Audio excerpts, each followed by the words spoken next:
o Senhor me abençoe e que eu consiga falar o suficiente.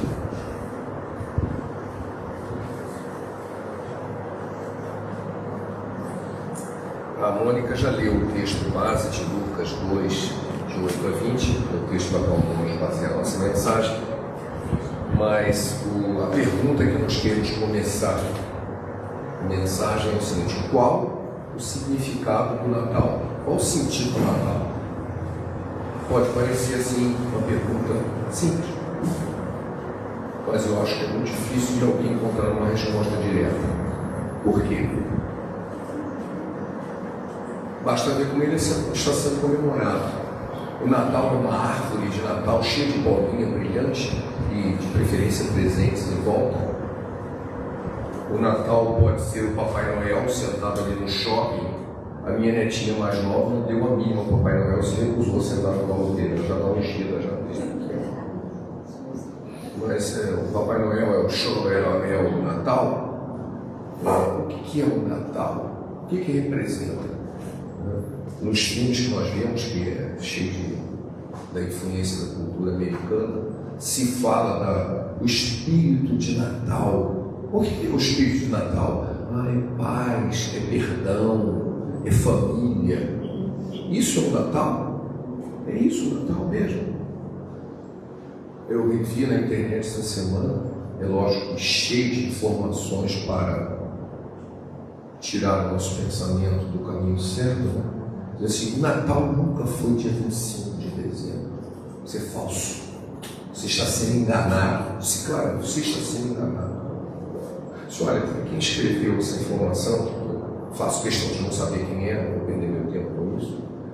Para um bom aluno de escola dominical, aliás, não precisa ser muito bom não, basta um simples aluno de escola dominical, todo mundo sabe que Jesus não nasceu no dia 25 de dezembro. Ninguém sabe qual foi o dia que ele nasceu. Escolheu-se essa data porque queria se comemorar o Natal. E no Ocidente, que era dirigido pelo Império Romano da época, escolheu-se uma festa romana para dar um feriado de Natal. O Natal é uma festa pagã. Não, é uma festa romana. Isso no Ocidente. No Oriente, é 7 de janeiro. Não é uma briga, não, porque assim não escolheu outro dia mesmo, porque eles estavam sob outra cultura. O importante era comemorar, e precisava escolher o dia. Então o dia 25 foi o dia escolhido. Não havia nenhum motivo para enganar ninguém. E existem razões históricas muito simples que nós esquecemos. Na época que Jesus nasceu, por incrível que pareça, não se comemorava aniversário de ninguém. Não havia aniversário, não era de Jesus, não tinha ninguém. As festas daquela época eram festas nacionais, se comemoravam alguma coisa relacionada ao povo, ao país. A pessoa, ninguém lembra, não tinha certidão do nascimento, não existia certidão do nascimento. Mas os anjos que nós lemos aqui, vamos mencionar de novo, aliás, eu peço que mantenham a Bíblia aberta, em Lucas no capítulo 2, eles disseram que aquele dia era um dia de celebração, o dia que Jesus nasceu. Então, na verdade, o Natal foi o primeiro Natal de toda a humanidade. A partir dali, começou a se comemorar o dia de nascimento das pessoas, porque não se comemorava antes. Começou a se comemorar por causa de Jesus. E outra coisa, demorou um bom tempo para isso acontecer. O primeiro Natal que se tem registro foi no ano de 221, já no século III. Não se comemorava o Natal antes. Não se comemorava. Mas, de repente, a cristandade percebeu que não é um motivo de celebração. Devemos celebrar o Natal, o primeiro Natal. E a partir dali começou-se a celebrar. O Natal significa nascimento. Em espanhol, Navidad. Nascimento. Vou mencionar aqui em alemão. O alemão é impronunciável, né? Weihnachtsmarkt é a feira de Natal. Porque para eles o Natal é a noite do choro. Quando a criança nasce, ela chora. E a comemoração dos os alemães é muito diferente, por exemplo, daquilo que nós vimos nos filmes americanos. Eles têm 4 eventos, o Natal lá começa 4 semanas antes. Cada semana eles acendem uma vela com uma cor diferente, com um significado diferente. Eles fazem um culto. O primeiro deles é esperança, o segundo arrependimento, o segundo advento, o terceiro é fé e alegria, o terceiro é alegria, e o quarto é fé e vigilância. 4 semanas. E na noite de Natal todo mundo vai à igreja. As igrejas ficam lotadas. Tem 5, 6, 8 cultos, porque não cabe todo mundo. Que maravilha! Não é maravilha, não. Sabe por quê? Porque eles só vão na igreja naquele dia e depois nunca mais voltam lá. Esse não é o Natal, não é o propósito do Natal. O propósito do Natal é a igreja, não é. Qual o sentido do Natal? Se você quer saber qual o sentido do Natal, vá para Belém, exatamente como os pastores fizeram. Os anjos apareceram para eles e trouxeram uma mensagem, uma aparição. Eles não tiveram uma visão de anjos, tiveram uma aparição. Não foi uma visão, você já viu o anjo mesmo. E o anjo trouxe uma mensagem. Ficaram morrendo de medo no início, senão não tem mais. Eu trago uma nova, de grande alegria. De grande alegria, e será para todo o povo. Mais um tempo. Essa noite nos nasceu o Salvador em Belém, e isso vos será por sinal. Que sinal? Vocês vão achar um bebezinho numa manjedoura, num comedouro de gado. Ué, isso é um sinal? Você costuma achar um bebê num gado? Sinal. O que eles fizeram? Vamos a Belém. Eu quero saber que história é essa. Vamos a Belém. Você quer saber o sentido do Natal? Vá a Belém. Não pensa no Papai Noel, o intruso. O Papai Noel é um intruso. Os símbolos de Natal que nós conhecemos são todos falsos. O único que é mais parecido com o Natal é o presépio. O presépio lembra o Natal. E ele começou em 1230, o São Francisco de Assis, quer dizer, 1200 anos depois. Jesus inventaram o presépio. Árvores de Natal, presente, comilança, nada disso é o sentido do Natal. São festas humanas que nós comemoramos para nós mesmos.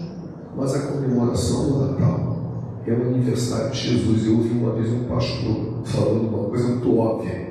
O Natal é uma festa de aniversário, só que ninguém lembra quem é o aniversariante. Está comemorando a si mesmo, está dando presente entre si, o aniversariante nem lembra mais.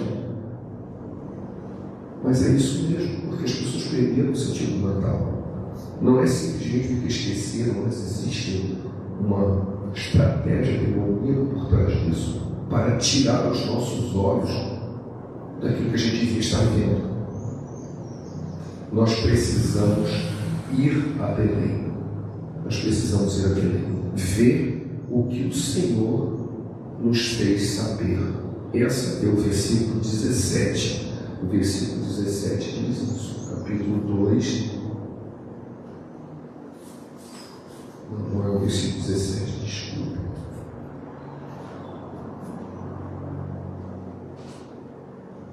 Versículo 15. Ausentando-se dele os anjos para o céu, diziam os pastores uns aos outros: vamos até Belém e vejamos os acontecimentos que o Senhor nos deu a conhecer. Vamos a Belém. Deus nos fez saber uma coisa. Então houve primeiro uma anunciação. Olha, aconteceu um negócio. E Deus fez você saber. Não foi a internet, naquela época nem isso existia. Foi o anjo que apareceu. E disse: olha, há um evento importante. E eles descobriram, sabe de que maneira que o evento era importante? Porque depois que o Herald Angel, o anjo anunciador, apareceu e falou, uma multidão de anjos apareceu junto, louvando a Deus. Eu disse: pá, peraí, isso aí não é pouca coisa, né? Primeiro parece um anjo, já é muito. E ele disse que Deus está nos anunciando uma coisa daqui a pouco. Aquilo que foi anunciado era motivo de glória no céu, uma festa. Você imagina que visão pode ter sido essa, o céu cheio de anjos, todo mundo se alegrando. Eu disse, um negócio extraordinário aconteceu aqui. Algo extraordinário aconteceu aqui. E eu vou até Belém para saber o que história é essa. Há uns anos atrás, 3 anos atrás, quando eu preguei a mensagem do Natal, eu lembrei um fato interessante, que em julho, se não me engano, de 1969, quando Neil Armstrong pisou na Lua, o primeiro homem pisou na Lua, pôs o pé na transmissão mundial, o presidente americano foi em cadeia, não apenas nacional, mas em cadeia mundial. Dizia assim, este é o dia mais importante da humanidade. O homem pôs o pé na Lua. O pastor Billy Graham, um servo de Deus, imediatamente se postou contra, foi a público e disse, senhor presidente, o senhor está enganado. O dia mais importante da humanidade não foi quando o homem pôs o pé na Lua, mas foi quando Deus pôs o pé na terra. Quando Jesus nasceu. O dia mais importante da humanidade foi quando Jesus nasceu, porque Deus pôs o pé na terra, a terra que Ele mesmo criou. E se que história é essa do homem pôs o pé na lua é o dia mais importante? O dia mais importante é o dia que Jesus nasceu. Para saber disso, os nossos queridos amigos pastores, eles foram a Belém para saber o sentido do Natal e encontraram exatamente como o anjo havia dito, um bebezinho recém-nascido, tinha acabado de nascer, que estava num coxo. A gente fala manjedoura, né? Não, manjedoura talvez seja uma palavra bem portuguesa, para nós é aquele coxo. Um coxo onde o gato come milho, come capim, come sal grosso, come ração. Em vez disso, tinha um bebê lá. Não era normal. Né? Por quê? Porque não havia lugar para eles na estrebaria. O texto anterior diz isso. Eles viram e ficou por isso mesmo? Não ficou por isso mesmo. Eles contaram tudo o que os anjos haviam dito. No versículo 18, e todos que ouviram se maravilhavam do que os pastores diziam. Se, gente, isso aqui não... Olha, aconteceu isso aqui escondido, mas é escondido só para vocês que estão vendo aqui. O céu está clamando, está em festa. Os anjos apareceram para nós. Olha, isso aqui é o dia mais importante da humanidade. Nasceu o Salvador. As pessoas ficaram maravilhadas. Quem as pessoas estavam falando isso? Eram simples pastores, pessoas que não davam a mínima. Na verdade, os pastores não eram muito bem recebidos pelas autoridades lá, porque eles eram pessoas sujas, viviam no esterco do rebanho, não eram purificados cerimonialmente, fediam. Ficam lá, fica no campo mesmo, no seu lugar, e lá não vem para cá, não. Mas eles chegaram e eles avisaram, os anjos nos apareceram e disseram que essa criança que nasceu não é uma criança qualquer, ele é o Salvador do mundo. Como é que eu sei disso? Eu não sei. Ele disse que era um sinal e eu acabei de ver, mas eu vi o céu inteiro em festa, dizendo glória a Deus e paz para aqueles a quem Ele quer bem. Havia uma mensagem ali, uma mensagem tremenda, e muitos se maravilharam. Os pastores não apenas cumpriram o propósito da aparição, mas eles mesmos se tornaram anunciadores e adoradores. O texto do capítulo, versículo 20, se voltaram então os pastores glorificando e louvando a Deus por tudo que tinham visto e ouvido, conforme lhes fora anunciado.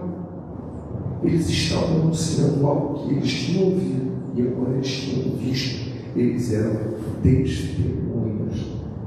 testemunhas da presença de Deus. Muitas pessoas pensam em qual o papel do cristão.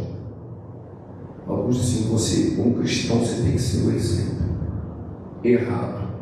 Eu não sirvo de exemplo para nada, sou cheio de falhas. Nós temos um único exemplo, Jesus. Qual o meu papel? Ser testemunha. Testemunha de tudo aquilo que Deus tem feito na minha vida. Quando eu lembro disso, para mim, pelo menos para a minha fé pessoal, eu lembro muito de Jesus diante do ex-endemoniado gadareno. Ele quis andar com Jesus, ele quis ir com Jesus e seus discípulos. E Jesus diz assim: vai para a tua casa, para os teus, e anuncias quão grandes coisas o Senhor te fez e como teve misericórdia de você. Marcos capítulo 5, versículo 19. Ele deveria ser um anunciador das obras do Senhor na sua vida. Esse é o sentido do Natal: ouvir a mensagem e anunciar que o Salvador nasceu e Ele é capaz de salvar, Ele é capaz de transformar. Por quê? Porque Ele fez isso na minha vida. Eu tinha falado assim: olha, disseram que tem um cara lá que faz eu, não tenho certeza de nada, mas pode ir lá. Eu conto sempre uma ilustração muito interessante, verdadeira, que foi feita em psicologia experimental a respeito das formigas. E isso é uma coisa que você pode testar em casa, um experimento que, se você tiver, você pode fazer. Se você vir, tem um açúcar lá e tem uma fila de formiga que vai até o açúcar e depois leva o açúcar para o formigueiro. E você pode perceber que essas formigas, elas ficam se tocando. A cada 3 ou 4, uma passa por 3 ou 4, na quinta, na sexta, ela vai dar um toquezinho na outra, e uma fica como se estivesse se beijando, uma dando um toque na outra. O que elas estão fazendo?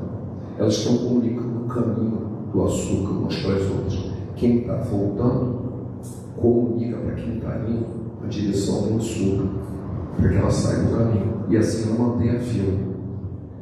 Mas os pesquisadores descobriram algo interessante. A formiga que foi no açúcar, ela volta comunicando a todas as outras o caminho do açúcar. E aquela que recebe sabe o caminho. Mas se aquela que recebeu voltar, ela não consegue comunicar o caminho. Por quê? Porque ela não chegou lá, ela não foi até o açúcar. Só quem foi até o açúcar consegue comunicar o caminho até o açúcar. Percebam a espiritualidade dessa verdade.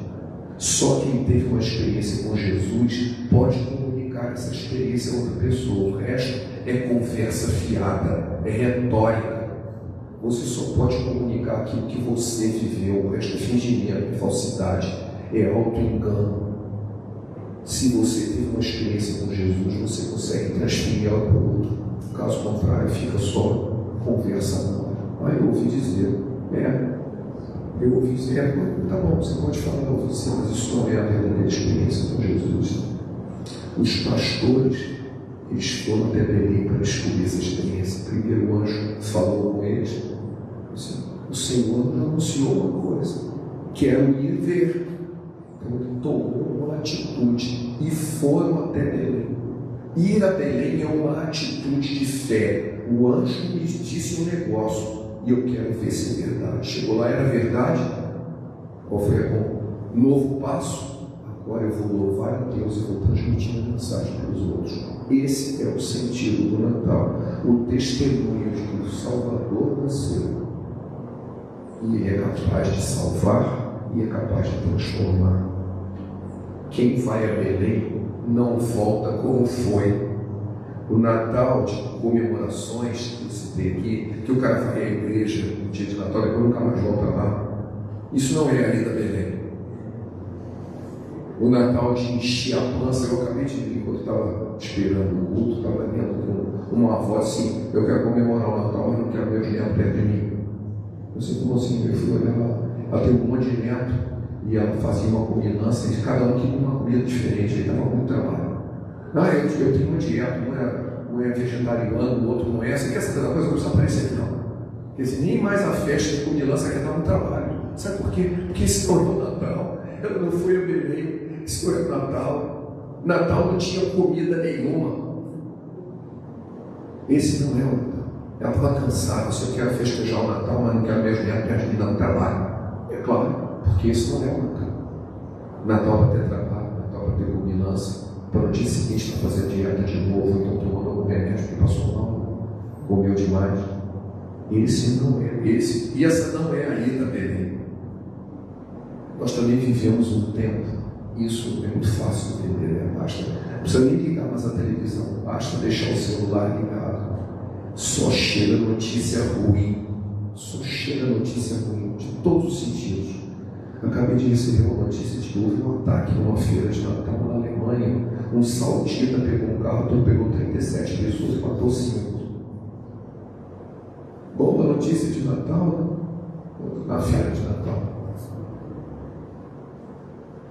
O espírito de Natal não é simplesmente fazer o bem, ou um momento de perdão, um momento de esperança, um momento de amor. Esse deve ter todos os dias. O espírito de Natal está na obra salvífica de Jesus, está na obra que Jesus é capaz de fazer na vida de cada um. O espírito de Natal é anunciar que Jesus veio. Tudo mais é comemoração humana, é comilança, é troca de presentes, é interesse comercial. O próprio Papai Noel, que é um intruso total, dizem que ele foi um bispo lá de Antioquia, onde não há neve, não há trenó, não há rena, né? E ele nem se veste de vermelho, né? Aquilo ali é um golpe de estratégia de marketing. O Papai Noel não existe, é uma figura criada. Os mundo que acham que o Papai Noel é o símbolo do Natal. Não é. Vá para Belém e faça como Jesus recomendou ao ex-endemoniado.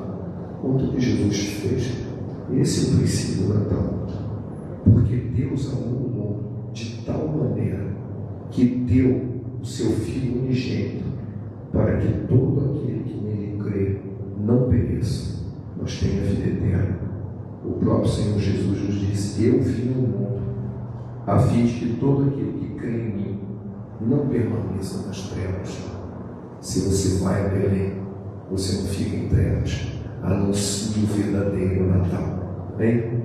Senhor, obrigado pela tua palavra que nos inspira. Obrigado por essa comemoração que fazemos, lembrando que um dia o teu amor nos fez trazer o teu Filho até nós, e ele representa a nossa salvação, a certeza de estar na tua presença, a certeza de uma nova vida em Cristo. Em nome de quem oramos.